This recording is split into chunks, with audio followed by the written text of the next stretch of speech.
Hello, this is Overlord Bo, back with another information video. Today, we'll be going over the 2024 Steel Ship Guide in World of Warships. So, let's hop right into it with SAT score.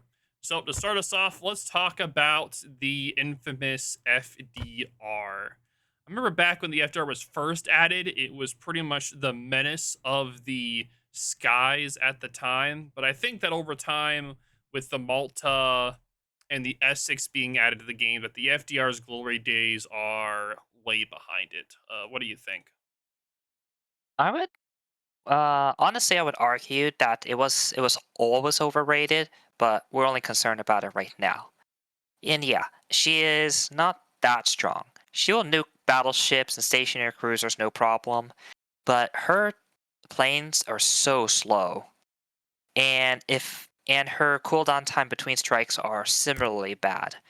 So she will nuke one ship, make that one ship absolutely miserable, and then forget to do anything else like spotting or anything else a CV should be doing. Yep, exactly. The main reason why the slow planes are such a hindrance, one, you're not going to be able to spot that much at all. And two, the fact that any other CV, if they see an FDR in the match, they're just going to stick their fighter right on top of it, on top of the planes, and they're not going to be able to get out in time. And they have to F key. So it took them 2 minutes to get to the middle of the map, and they have to do another 2 minutes just to do the same thing. So for me, that's why the FDR isn't really worth it currently in this meta of CVs. Yeah, I would just recommend Imaman or even Malta because they're more versatile while also carrying a pretty strong payload. Yep. Now moving on, let's talk about the Shikishima. I've always thought of the Shikishima to be more of the like people build Shikishima more as a secondary ship compared to the Yamato. That's from what I've known about Shikishima. I don't really play it too much. So, what are your opinions on the Shikishima being a steel ship? Literally just side grade Yamato. She has the same shells as the Satsuma, so if you want to get used to her gunnery, Shikishima is a pretty good option. But she's not that much different from Yamato in practice. She technically has better secondaries, but you're not going to build her secondary spec because she sucks at close range. She has better AA, but not enough to be relevant.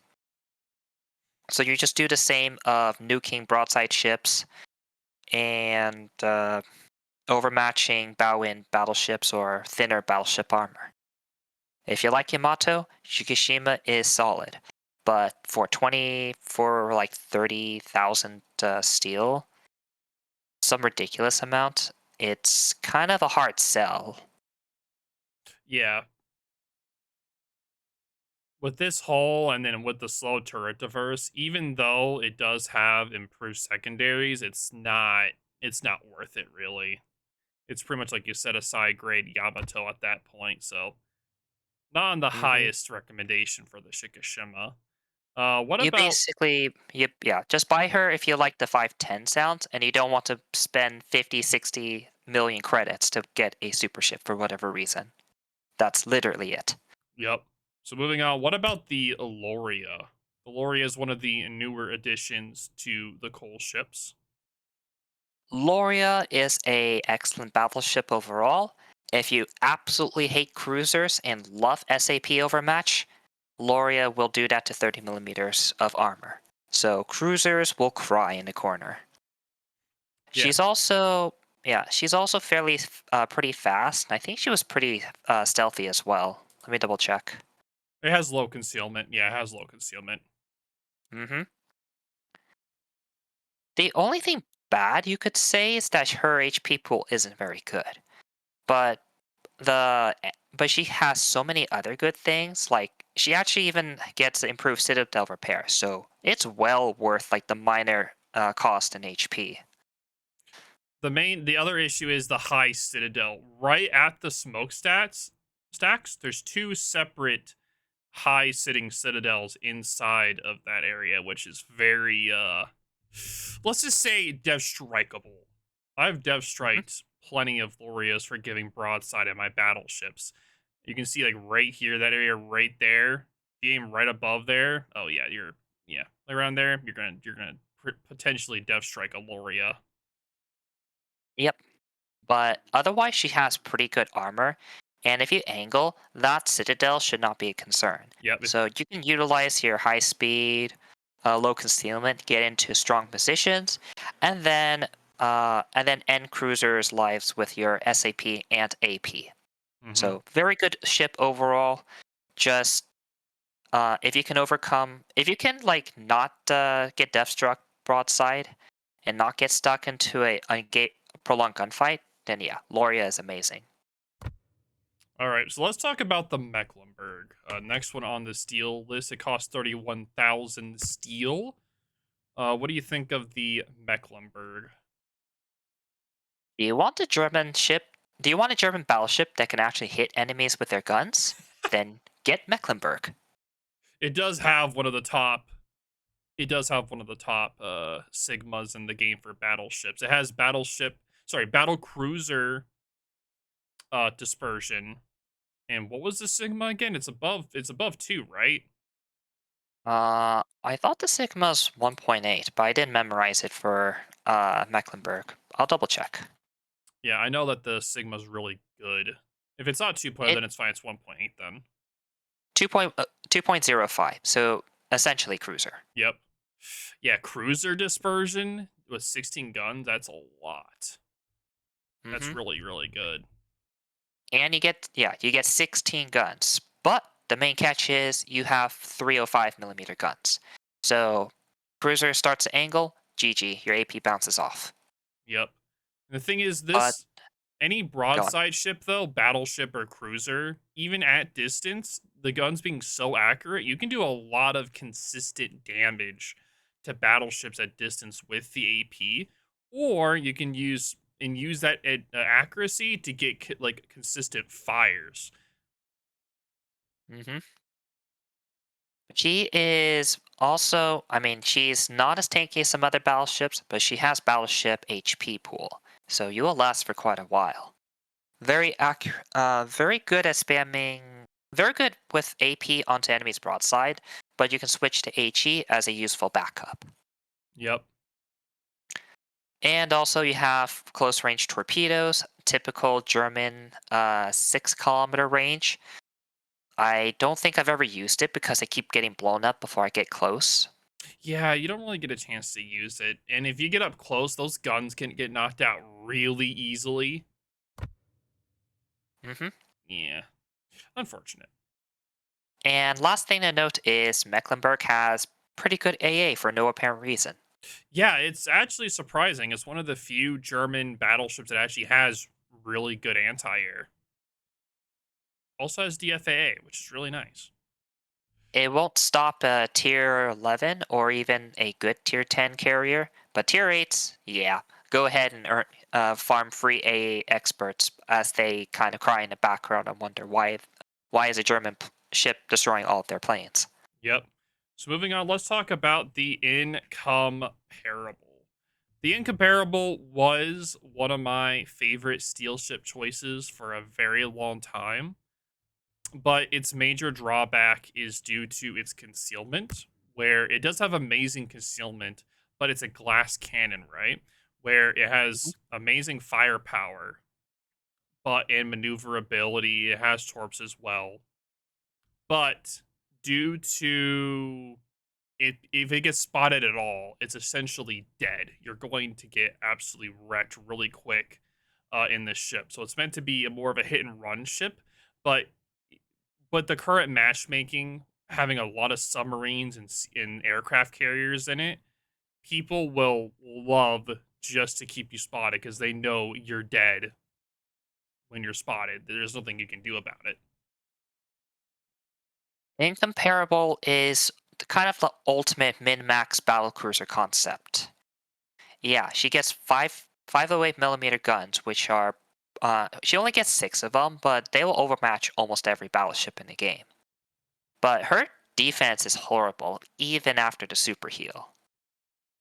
And her she does get hydro, but her turning rate is so bad that's more of a think of it as a crutch rather than an actual benefit.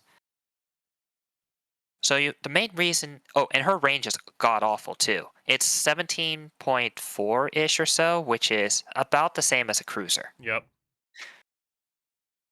Basically, her playstyle is all about running in, ambushing one cruiser, hope your guns behave for that one salvo and depth strike him, then run away before the CV hounds you to death.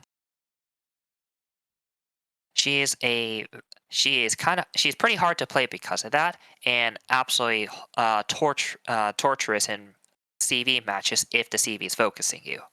But at the same time, she has pretty insane potential just because of that high speed and very good guns. So if you like a if you like a very hit and run kind of playstyle in a battleship, and you're willing to accept the significant downside she carries, she can be a very powerful ship. If you Hmm. want a more generalist ship, go play the Lauria. Yep. Pretty much.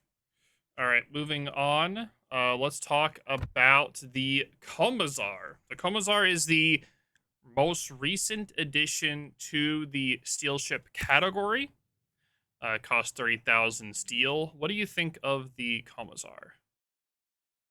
Uh, Komissar, let's see.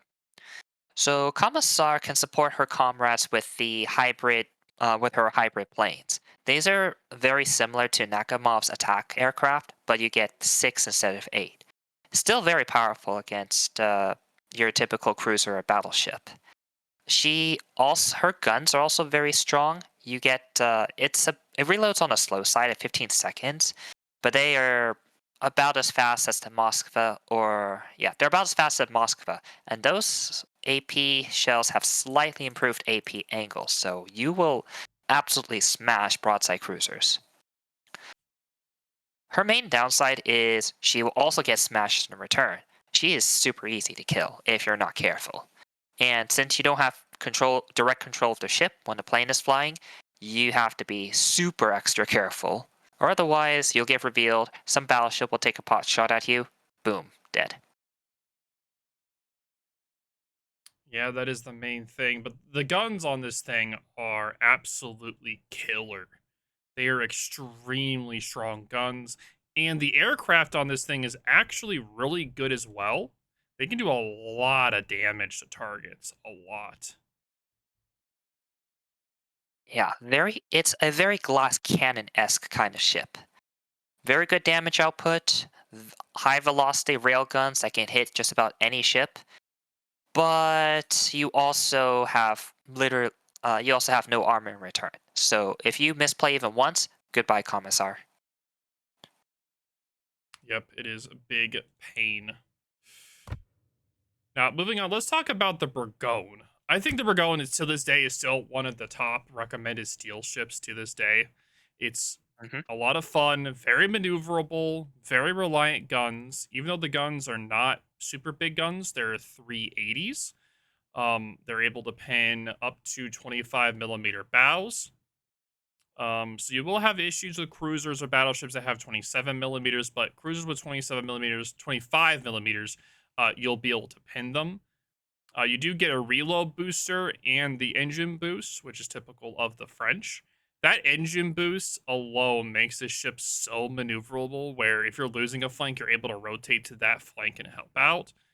You see in a lot of strats for clan battles potentially, where it used to be very popular to have like a St. Vincent combined with like Marseilles, but nowadays you see St. Vincent's with Marseilles just due to how superior the St. Vincent is now compared to the Bourgogne, but the Bourgogne still holds a place as a very reliant top tier steel ship. Hmm.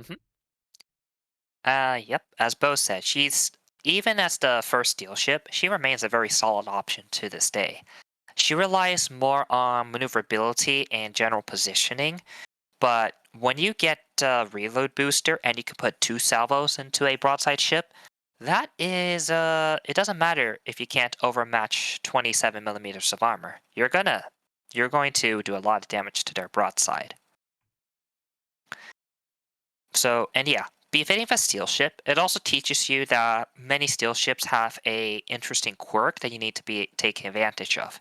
And in this case, it's Bourgogne's amazing amazing, very high speed and reliance on positioning versus your typical slugging match as other battleships can do. Yep. Exactly. Now, the next steel ship is going to be the Austin. What do you think of the Austin? If you want to make a meme video, Austin is your ship to go to. That's true. She is, yeah, she is a tier 8 ship. So she's a tier 8 ship in her normal mode. Her firepower is okay, but she explodes super quickly, kind of like a San Diego. But when you activate the funny button, she temporarily turns into a tier 11, tier 12 ship for about 18 seconds or so. You can literally death strike other cruisers if you output enough DPM. You'll also smash any unfortunate destroyer that gets spotted. So that so your entire game plan is literally how do I funny button the target? And how do I not blow up in the process? If you want a generalized ship that's more versatile, pick something else. If you live for the memes, Austin is the best pick. Oh yeah, I can guarantee that. It's amazing. I love it. Austin is one of my favorite steel ships.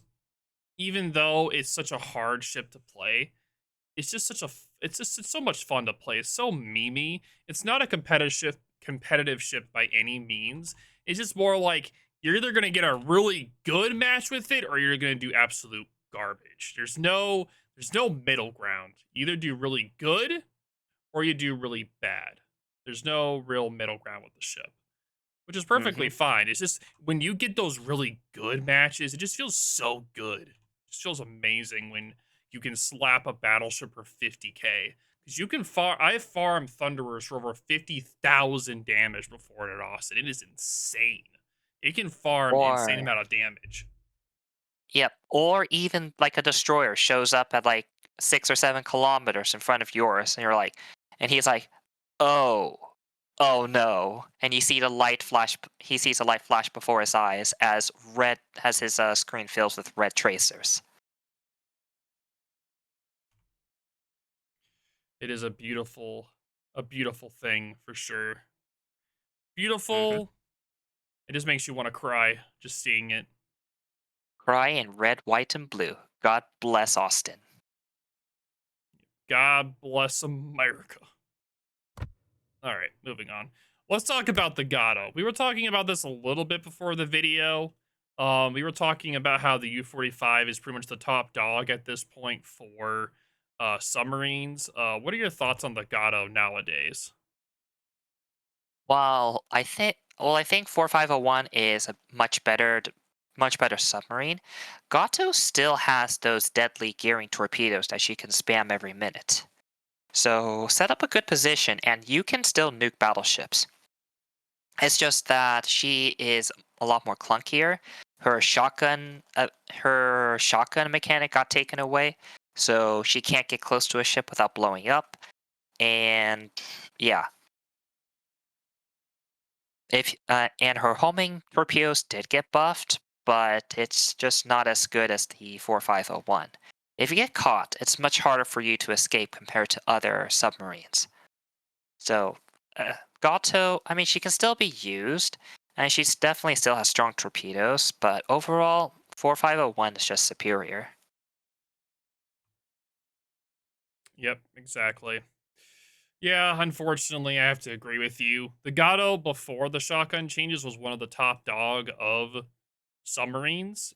Nowadays, it's not as good. It takes a lot more skill to use, but at the same time, you can still dev strike battleships with this sub. It's not a bad sub, but at the same time, it's like it takes a lot more skill to use.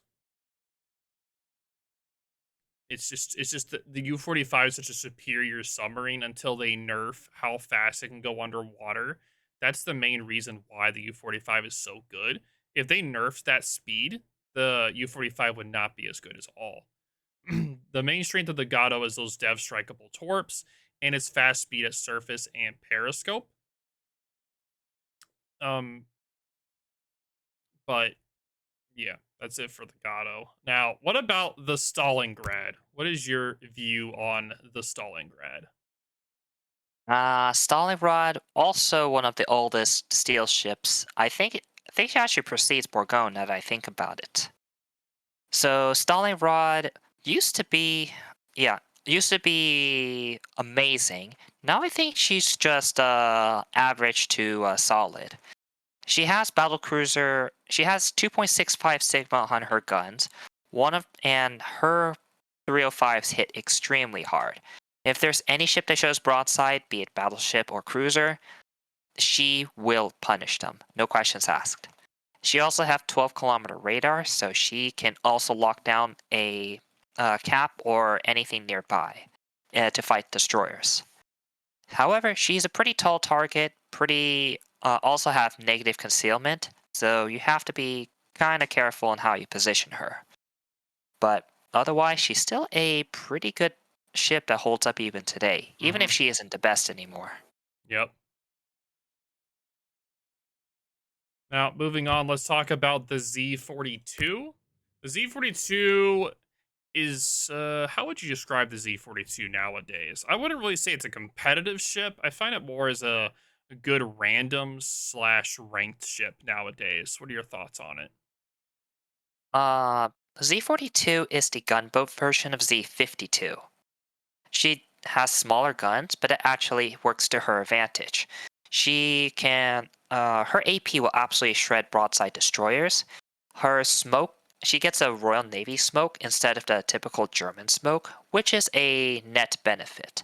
She can run in with her 6-kilometer hydro, instantly detect destroyer, smoke up, smash destroyer before it can get away.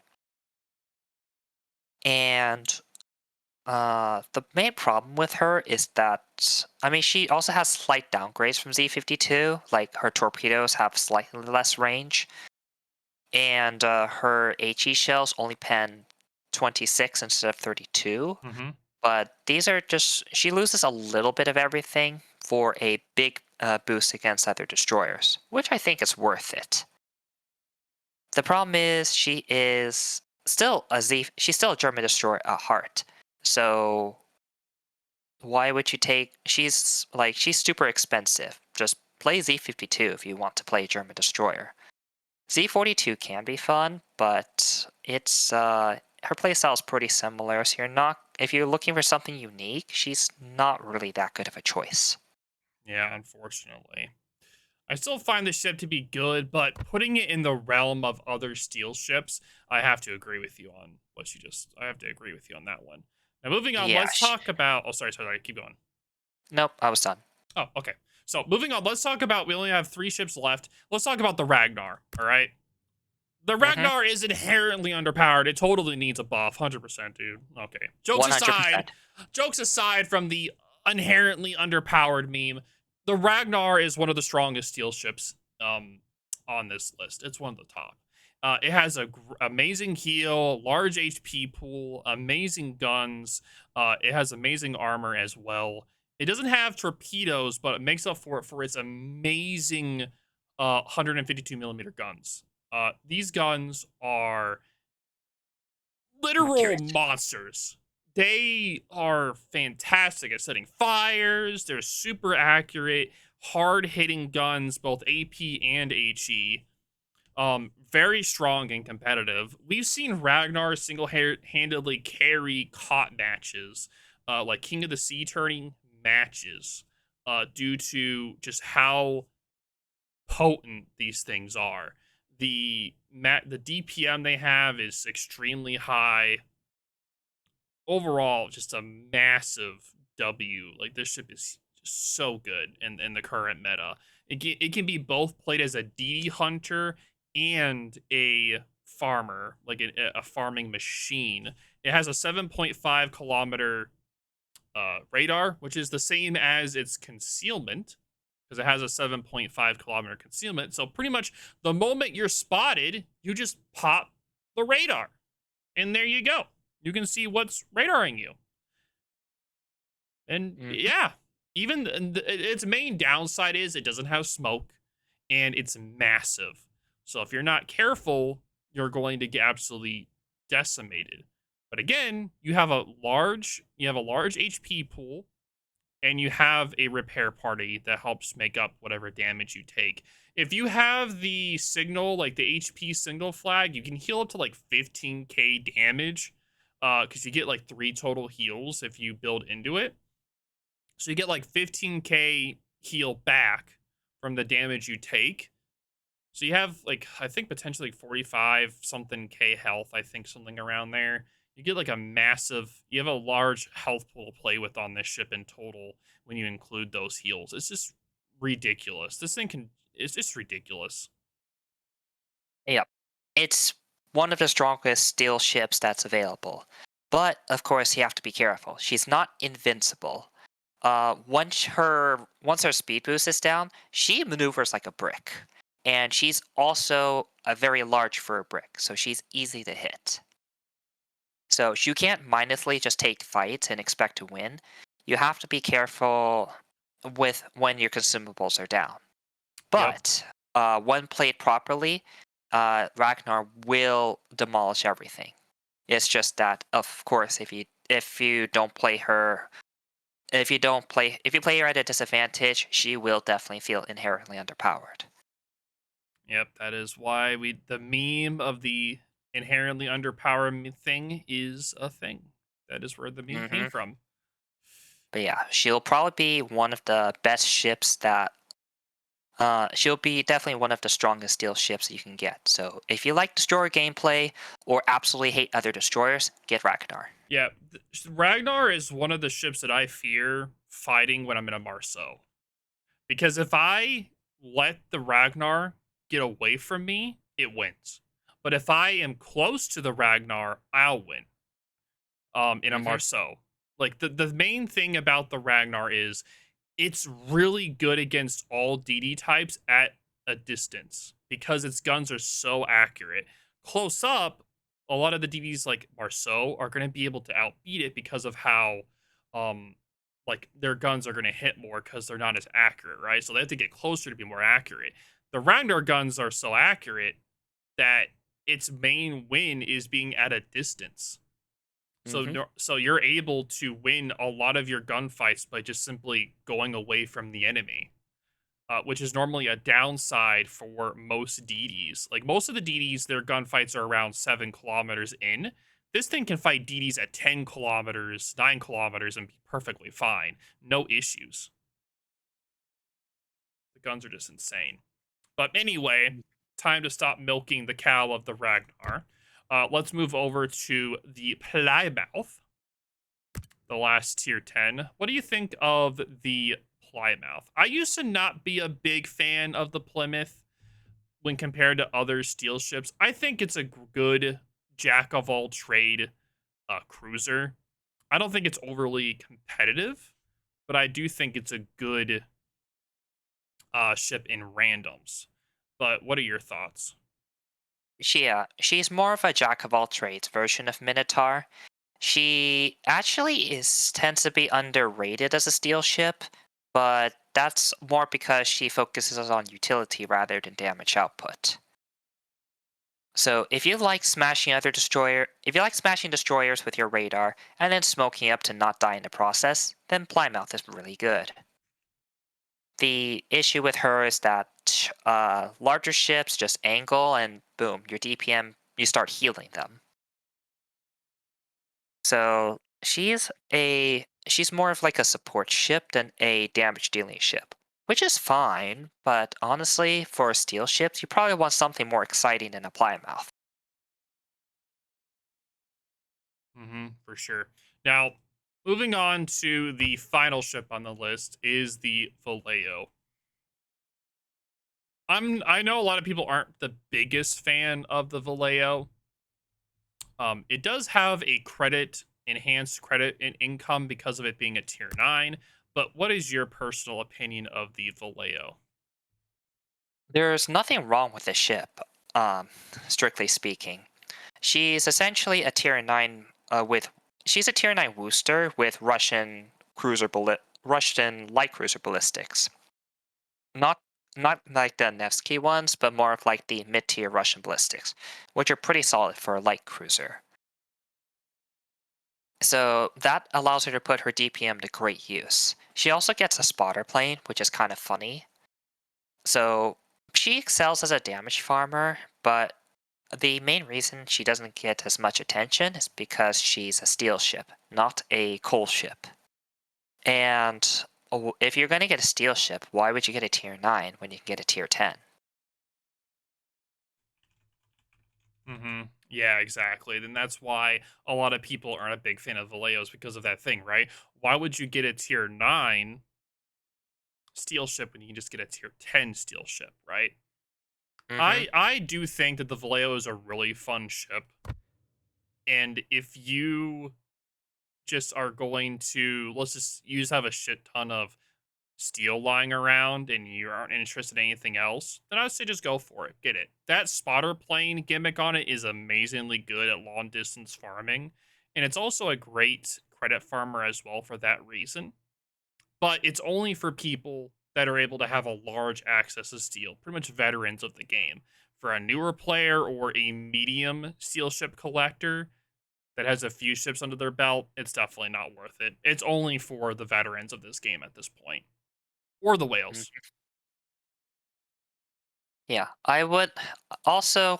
It's not that interesting in terms of playstyle, so if you're not interested, you'll lose no sleep over it. But So yep, I believe that's all of the steel ships, right? yep, that is going to be it. If you guys have any questions or concerns, definitely let me know in the comments down below. But thank you again, I say T Score, for looking over the steel ship list. Do greatly appreciate it. If you guys have any questions, let me know, and I'll talk to y'all later.